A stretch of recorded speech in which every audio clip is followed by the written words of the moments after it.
Rewards. With the realization that Dejathoras was no longer within the throne room came the belated recollection of the dark face that I had glimpsed peering from behind the draperies that backed the throne of Silence's Hole, at the moment that I had first come so unexpectedly upon the strange scene being enacted within the chamber. Why had the sight of that evil countenance not warned me to greater caution? Why had I permitted the rapid development of new situations to efface the recollection of that menacing danger? But alas, vain regret would not erase the calamity that had befallen. Once again had Dejathoras fallen into the clutches of that arch-fiend Thurid, the black daughter of the firstborn. Again was all my arduous labor gone for naught. Now I realized the cause of the rage that had been writ so large upon the features of Matai Shang, and the cruel pleasure that I had seen upon the face of Fedor. They had known or guessed the truth, and the Hegador of the Holy Therns, who had evidently come to the chamber in the hope of thwarting Silence's Hole in his contemplated perfidy against the high priest who coveted Dejathoras for himself, realized that Thurid had stolen the prize from beneath his very nose.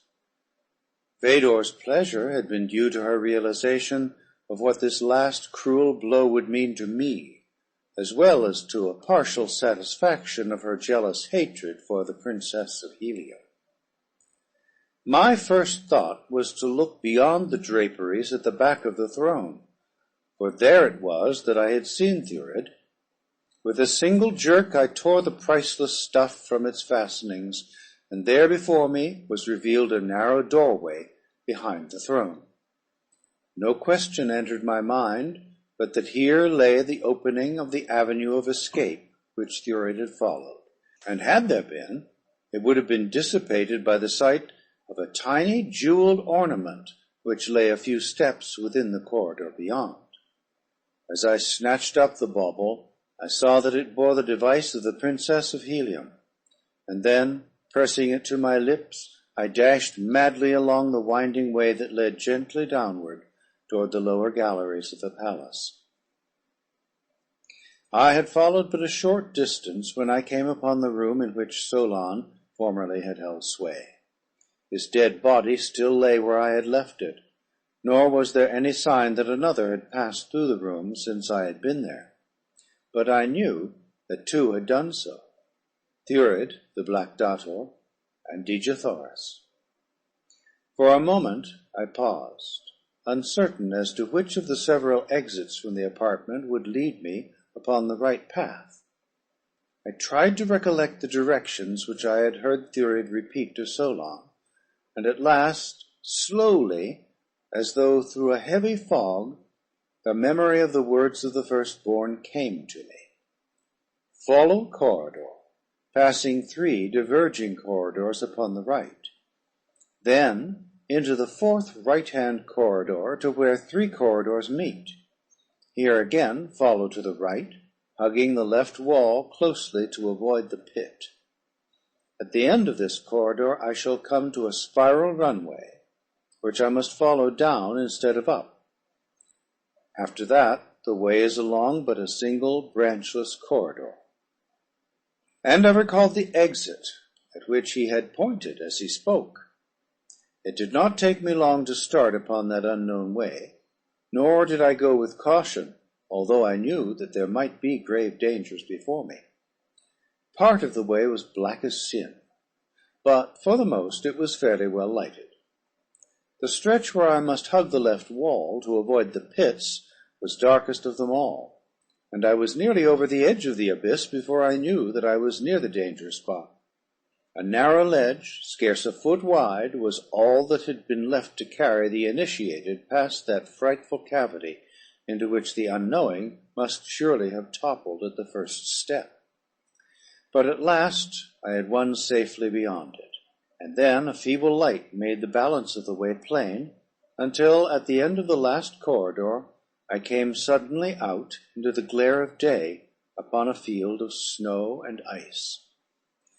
Clad for the warm atmosphere of the hothouse city of Cadabra, The sudden change to Arctic frigidity was anything but pleasant, but the worst of it was that I knew I could not endure the bitter cold, almost naked as I was, and that I would perish before ever I could overtake Thurid and Dejathoras.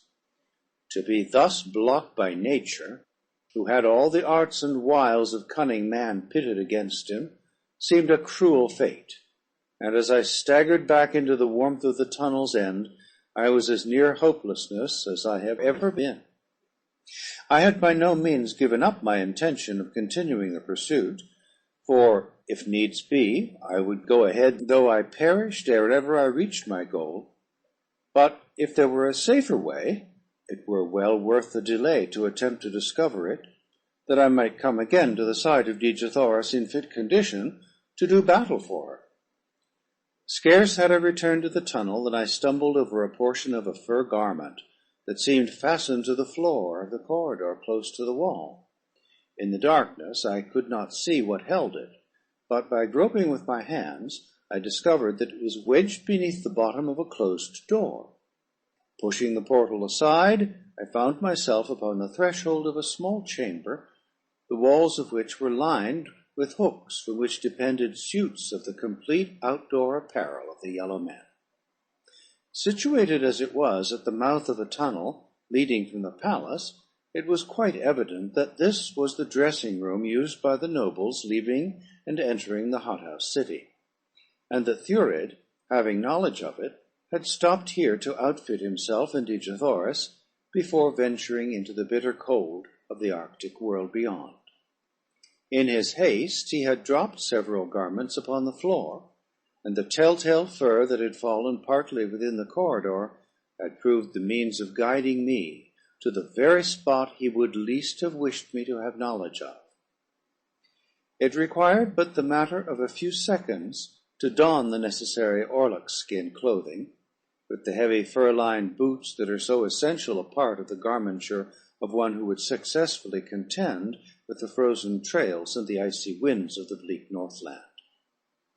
Once more I stepped beyond the tunnel's mouth to find the fresh tracks of Thurid and Dejathoras in the new-fallen snow. Now at last was my task an easy one, for though the going was rough in the extreme, I was no longer vexed by doubts as to the direction I should follow, or harassed by darkness or hidden dangers. Through a snow-covered canyon, the way led up toward the summit of low hills. Beyond these it dipped again into another canyon, only to rise a quarter-mile farther on toward a pass which skirted the flank of a rocky hill.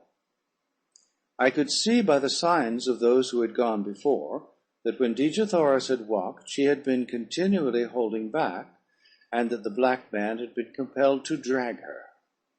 For other stretches, only his footprints were visible, deep and close together in the heavy snow, and I knew from these signs that he had been forced to carry her, and I could well imagine that she had fought him fiercely every step of the way. As I came round the jutting promontory of the hill's shoulder, I saw that which quickened my pulses and set my heart to beating high, for within a tiny basin between the crest of this hill and the next stood 4 people before the mouth of a great cave, and beside them, upon the gleaming snow, rested a flyer which had evidently but just been dragged from its hiding place. The 4 were Dejathoras, Fedor, Thurid, and Matai Sham. The 2 men were engaged in a heated argument, the father of Thurns threatening, while the black scoffed at him as he went about the work at which he was engaged.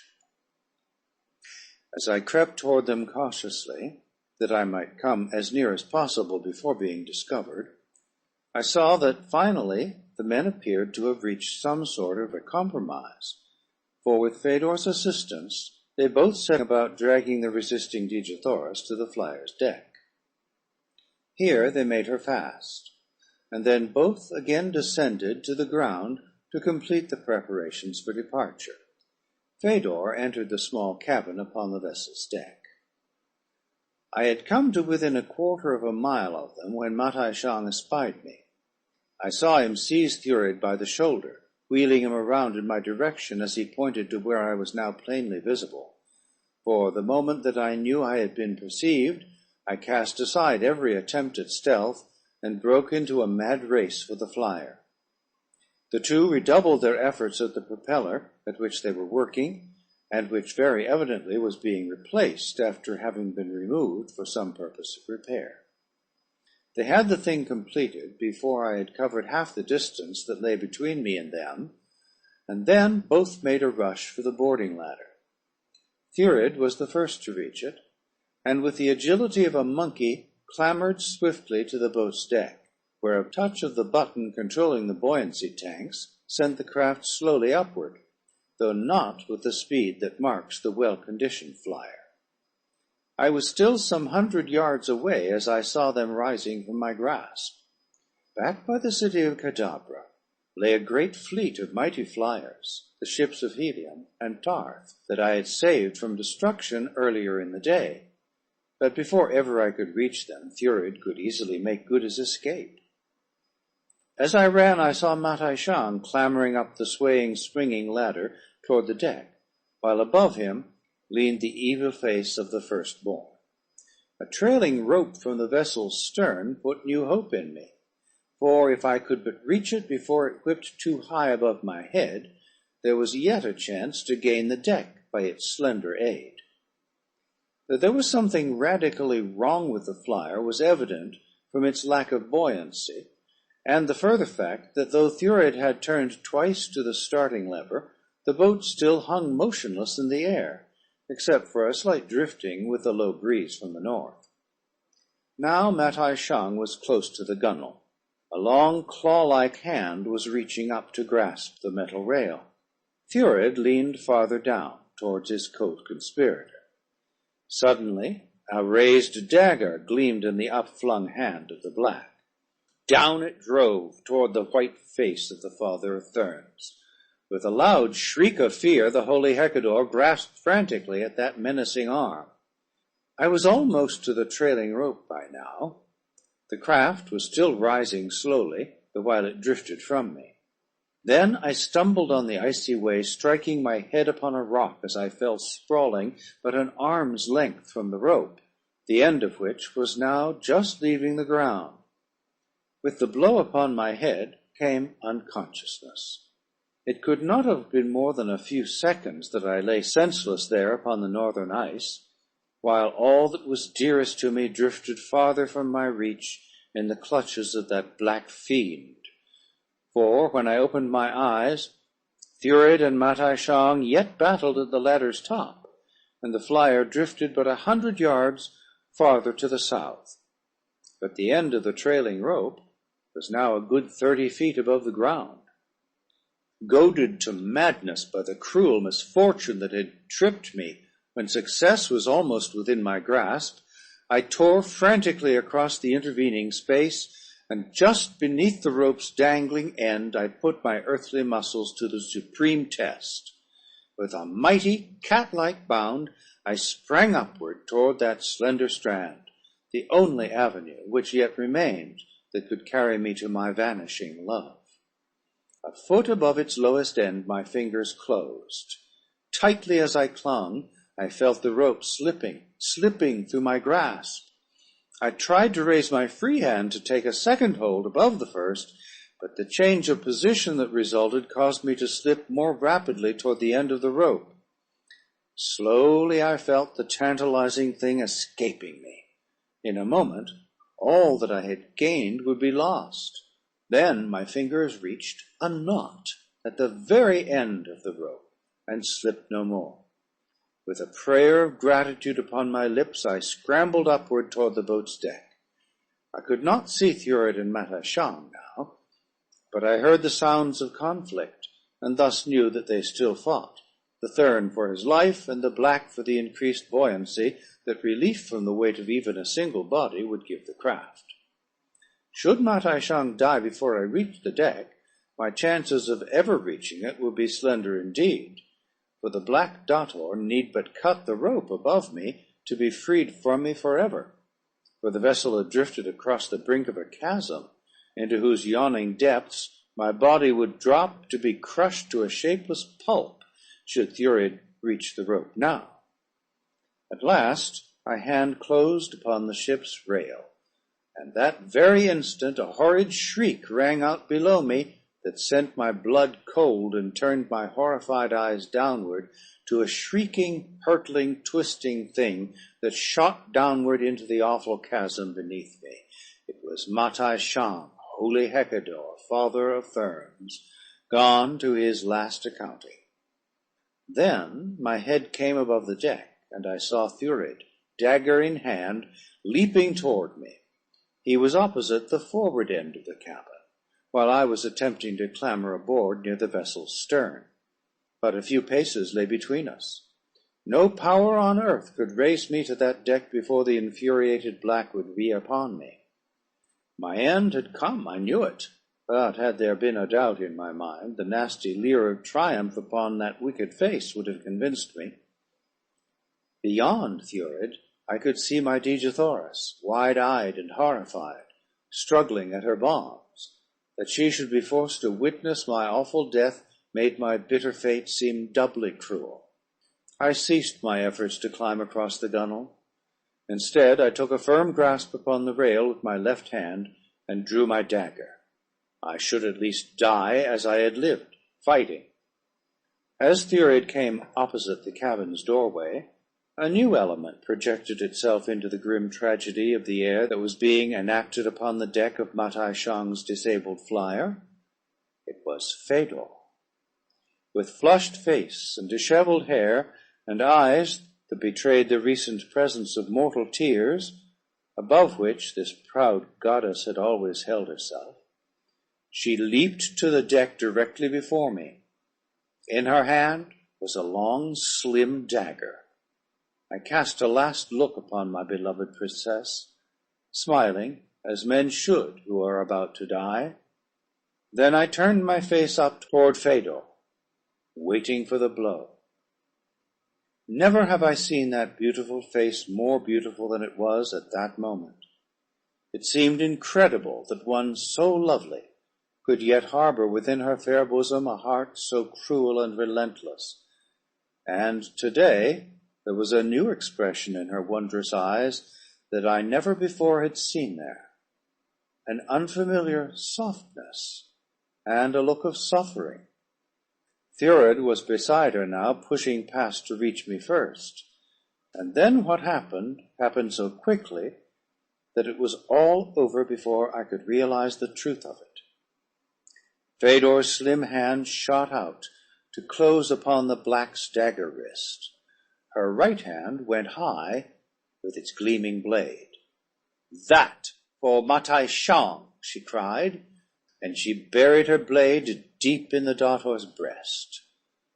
"That for the wrong you would have done Dejathoras," and again the sharp steel sank into the bloody flesh. "And that, and that, and that," she shrieked, "for John Carter, Prince of Helium." And with each word her sharp point pierced the vile heart of the great villain. Then, with a vindictive shove, she cast the carcass of the firstborn from the deck, to fall in awful silence after the body of his victim. I had been so paralyzed by surprise that I had made no move to reach the deck during the awe-inspiring scene which I had just witnessed, and now I was to be still further amazed by her next act, for Fedor extended her hand to me and assisted me to the deck, where I stood gazing at her in unconcealed and stupefied wonderment. A wan smile touched her lips. It was not the cruel and haughty smile of the goddess with which I was familiar. "You wonder, John Carter," she said, "what strange thing has wrought this change in me. I will tell you. It is love of you." And when I darkened my brows in disapproval of her words, she raised an appealing hand. "Wait," she said, "it is a different love from mine. It is the love of your princess, Dejathoras, for you, that has taught me what true love may be, what it should be. and how far from real love was my selfish and jealous passion for you. Now I am different. Now could I love as Dejathoras loves, and so my only happiness can be to know that you and she are once more united, for in her alone can you find true happiness. But I am unhappy because of the wickedness that I have wrought. I have many sins to expiate, and though I be deathless, life is all too short for the atonement. But there is another way, and if Phaedor, daughter of the holy Hecator of the holy Thermes, has sinned, she has this day already made partial reparation. And lest you doubt the sincerity of her protestations, and her avowal of a new love that embraces Dejathoras also, she will prove her sincerity in the only way that lies open. Having saved you for another, Phaedor leaves you to her embraces. With her last word she turned and leaped from the vessel's deck into the abyss below.